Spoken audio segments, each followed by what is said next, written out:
James Madison was a proponent at the Constitutional Convention of a view which was opposed to the view called toleration. Some folks said that there ought to be a principle in the federal Constitution called toleration, and that would mean that there would be an approved form of religious expression, approved by the state, by the government, and all other forms could be present, could be tolerated. Madison said, no, we'll have none of that, and Madison's view prevailed. There will be no approved form of religious expression under this government, under this Constitution, and all forms may be practiced without protection, encouragement, or any interference in the establishment or free exercise of religion by the government. That principle was enshrined in the First Amendment. They didn't get around to it in the regular Constitution. The folks wouldn't agree to it or ratify it.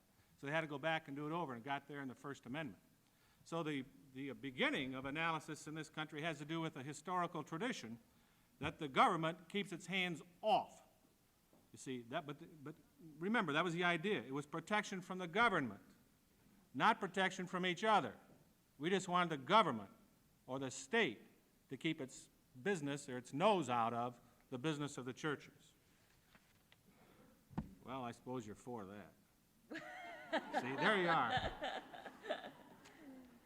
Yes, I'm for that. I think that we have a particular concern at present about the issue of prayer in the public schools, a concern that we may see very soon come to us, to the Iowa legislature, by way of a constitutional amendment. The question is, should children be permitted and or encouraged to pray? Those who support that particular constitutional approach suggest that those who choose not to pray may not pray.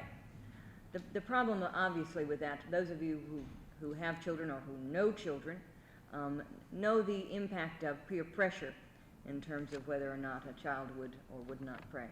This is a pluralistic society. Some of those of us who live in this society don't believe in Jesus as the Savior. Some of those of us who live in this society don't believe in God. And of course, there are those who think that those people should be immediately shot down in the streets. They're pagans. But we do have a principle in this country, one that was established a good long time ago and that has worked reasonably well, that permits people to pray, but not to do so in public buildings, and not to do so with state support. Yeah, folks forget that school districts are governments sometimes. There's a presumption out there that the superintendent of schools or some school board members who may be lovely people, and in my experience usually are, ought to be prescribing what it is you pray about. I think that's nonsense. In the churches, what we're trying to get folks to do is to pray on their own, to pay some attention to one's own personal, individual relationship to God. In the Judeo-Christian tradition, we think that God is seen in relationships between neighbors, for example, between yourself and those you live with, and also in your relationship with God. And we're encouraging folks to repeat old prayers, which have come down in each of our individual traditions, but knowing what they meant to those folks who went before you, not just repeating them, but to also move on to try to find a way to put to words what you think your own responsibility is toward God. And the idea that the government would be good at that seems to me to be easily dismissible if you look at how good the government is at simply promulgating regulations that interpret statutes. First place, it can't do it in less than a few thousand words, and it's not all that articulate, and then do you suppose you could enforce it in the court? Well, that, of course, is a part of the problem. What if a particular school district run by persons who are attached to the First Amendment did not permit prayer in the schools? Would it then become my duty as U.S. Attorney to put those folks in jail for not permitting prayer in the public schools? Would it then become my duty as U.S. Attorney to write the prayer you know, and make sure that it's said every day. Could send the FBI on out, stand guard, make sure that the prayer is said appropriately. The government issue prayer. I think it's a very serious problem, and one of the reasons that we start with this is because of the very grave likelihood that it is an issue with which we will have to deal in the very near future. The way that thing's been articulated right now is that even if none of those other duties became Roxanne's, somebody else would have the duty to cut your water off. I mean that literally, cut the water off, cut off the money that comes from the federal government if it's a federal constitutional amendment, or from the state if it's a state constitutional amendment. They're all going to be linked up to whether you can get any money or not. And the alternative, of course, for you folks, if you don't get money from the state and federal governments, is that you can pay for it with your property tax. But then, of course, they could amend the city code, I suppose, or the school district policy. Well, that's all rubbish, for lots of good reasons. Well, we agree on this one. Now we're going to talk about an area wherein we have some major disagreements. We have decided that we will be very brave about this, and that we will bring up the issue of abortion. And we will do so because we don't have a particular agreement about that. And again, it is an issue that affects the family in many very meaningful ways, and that affects the society in a number of ways. Let me first tell you what my position on the issue is. I'm sure there are not many people in this room who don't know what my position on the issue is. I've been the victim of picketing and the recipient of rotten fruit as a result of this position. And it is one in which I believe very strongly, and that is that a woman has a right to choose to have an abortion, and that the government's place in that is to keep its hands off that private decision. I do, however, have something to add to that position, something that I've rarely said in public, and something that I've not said in public because, like most those of us who favor a woman's right to choose, I've often felt that I have my back against the wall, that the stridency on the other side of the issue makes it necessary for those of us who wish to protect a woman's right to choose to have a position that is inviolable and not to indicate any flexibility. Like John, I was reared in the Catholic Church. Like John, I believe personally that abortion is murder. I do believe that the part of my position that I've not often articulated, and which I'm not so sure about how good I am at articulating it, is that whatever the fetus is, there a potential for human life, and that our pretending to ourselves or others that an abortion is simple surgery diminishes human life. I think a woman has the absolute right to choose that, but I think those of us who favor that absolute right to choose have neglected to say out loud that that right to choose has to be exercised responsibly. I am not in favor of the woman's right to choose. I would not be in favor of the right of any human being to choose life or death for any other human life. I am not certain where I would begin to stake my position as to where that human life begins. In the Catholic Church, for example, it has never been our practice to offer the funeral rites of our church to the spontaneously aborted fetus in the first month or two of a pregnancy. I don't know, but perhaps we should. All I know is that that has not been our practice. I think what has happened is that historically there's been recent developments, haven't there? In the last generation or two, this has become a hot issue, and we haven't had time to think it through. The stridency, which Roxanne refers to, has diminished, in my view, the moral position of both sides. And the thing that needs to happen more than anything else is that both sides will quit calling each other names and begin to sort through a very painful process. You know, it's been said by proponents of the right to choice, of the right of free choice of the woman, that the right to lifers never show up in support of getting rid of capital punishment. In fact, they're for it. But I think the folks on the capital punishment issue who are in favor of that have a right to point their finger at the folks who are in favor of the woman's right to choose for herself whether she's going to abort that fetus or not, to call the question about those folks. Where's the morality of that act? On the other hand, I do not believe it is morally defensible for people to make choices about political candidates on the single issue of abortion. And that is true for this reason. This kind of single issue is not permissible in Christian thought. This flows from the fact that only God is absolutely good, and that consequently, no single created good can ever be the end to which one may rightly subordinate all other ends, objectives, and goods without question. Thus, a man may not make his wife the end of his existence, so that he will sacrifice country, integrity, and any other combination of values automatically in order to preserve her life. Similarly, a Christian woman may not make the passage of a piece of legislation the end of her political existence, so that all other possible political ends are sacrificed for the sake of that passage.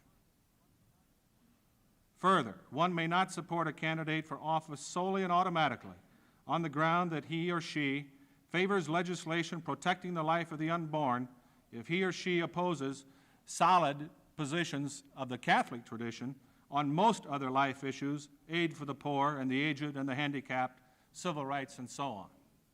I have read to you from a statement issued by the Washington State Conference of Catholic Bishops. It states the case as succinctly as I know for the view that subjecting any political issue to a single variable analysis is morally objectionable. Where are we left? We are relegated to life as usual. We must make decisions. And we invite now your comments with respect to this. We've talked only about two of the many issues in terms of the church and the state. There are others. Let me suggest a few and then open the matter for discussion. What is a moral issue? Panama Canal Treaty?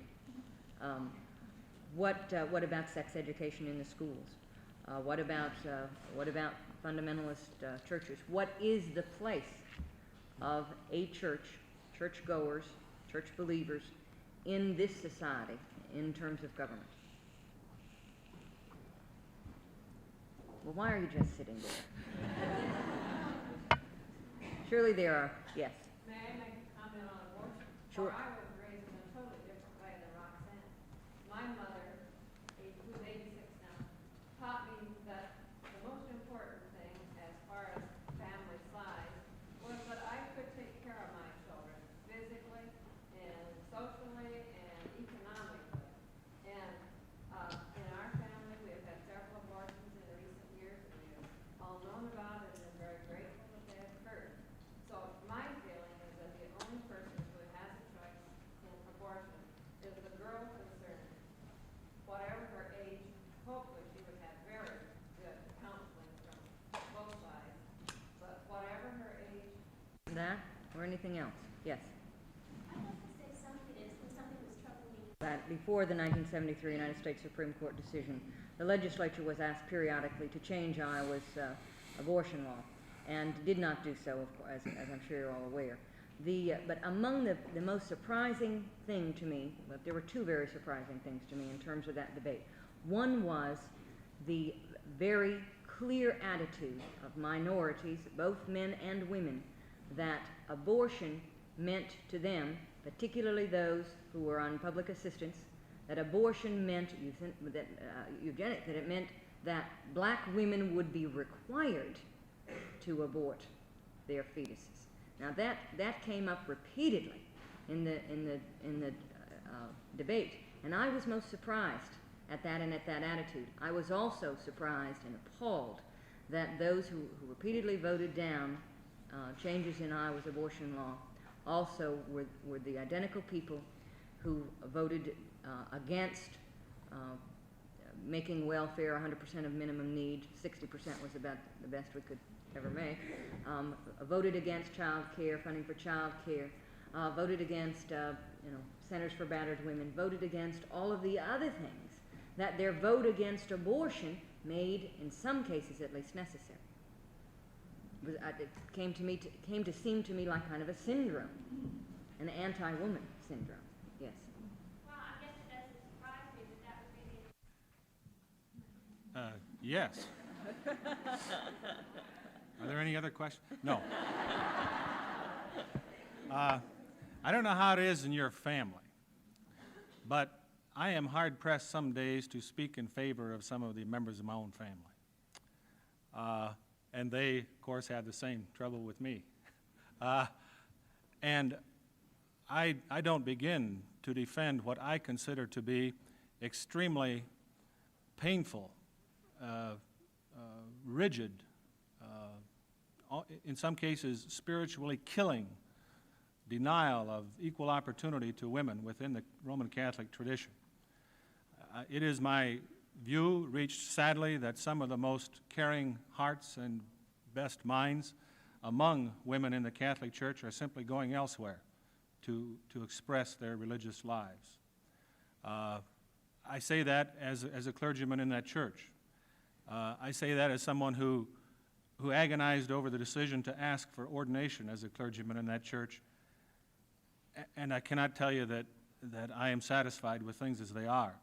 I can tell you some observations that I've come across along the way, however.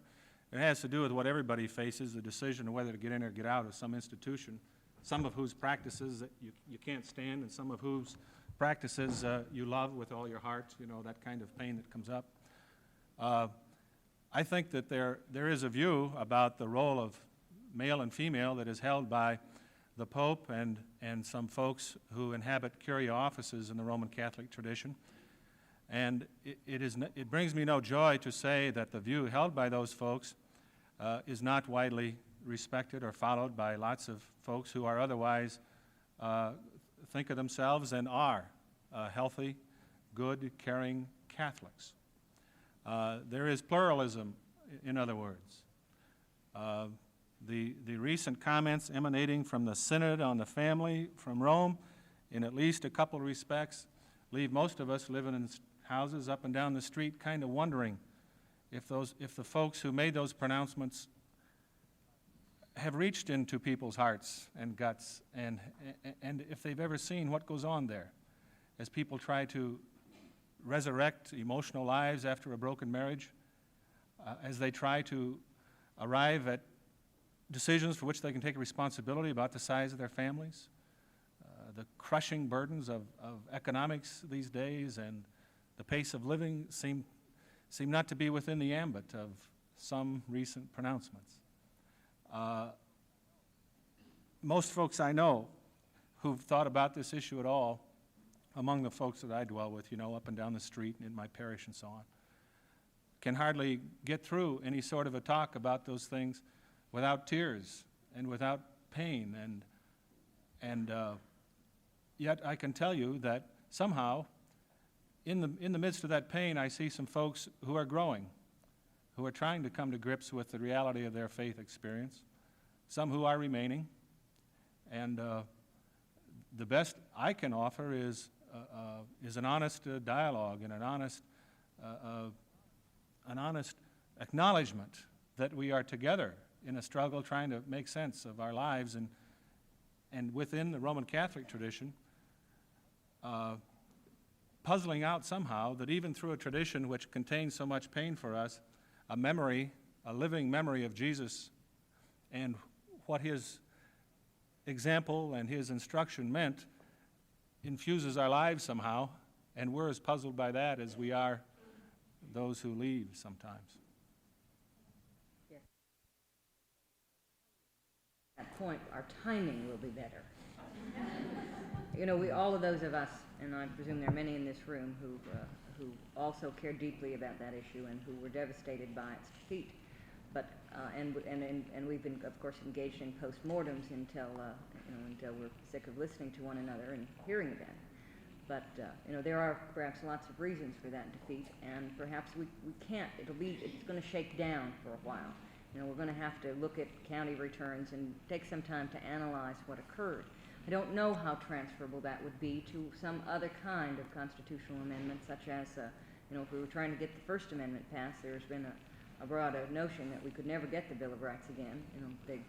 People go on the streets, and read that to folks, and they're shocked at its radicalness, and express their willingness to immediately vote no on the Bill of Rights, and that's very frightening.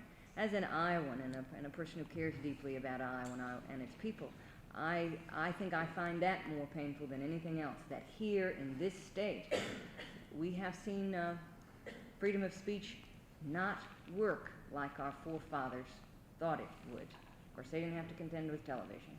But that, you know, as I went about the state, I said that aloud on a couple of occasions, and I say it to you now. I felt, you know, the principle of freedom of speech is in our Constitution because our forefathers believed that people should hear all sides of the issue, and that people were intelligent enough to tell what was truth and what was not. And unfortunately, we've had that backfire, for lack of a better word. Whether or not we would get freedom of religion in the current state of mind is a question that has occurred to me, as has questions about other parts of the Bill of Rights, and I don't know the answer to it.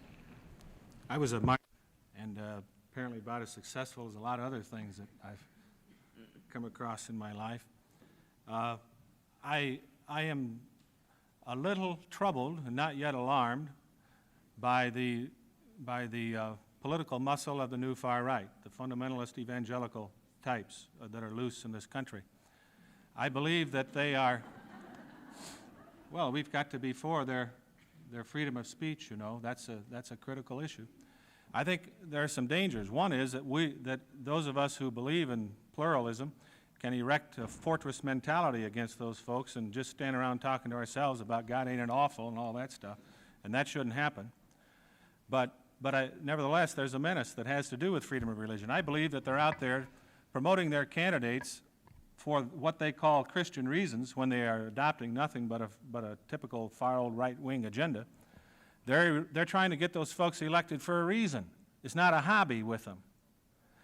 They want folks in office who will toe the line on some so-called Christian axis. Well, I don't have much in common with that agenda of theirs, and nor do lots of folks all over the country. Yet, I think if they find it within their political power to somehow use the organs of government to get the rest of us to toe the line, that they'll do it. And I don't think our history is without that experience. We had Calvinists and Methodists and others just kicking the whatchamacallit out of each other up in Connecticut, you know, during the Articles of Confederation and before. It's happened on these shores. Whenever state and church have married, that union bears children, and the children are named tyranny and oppression.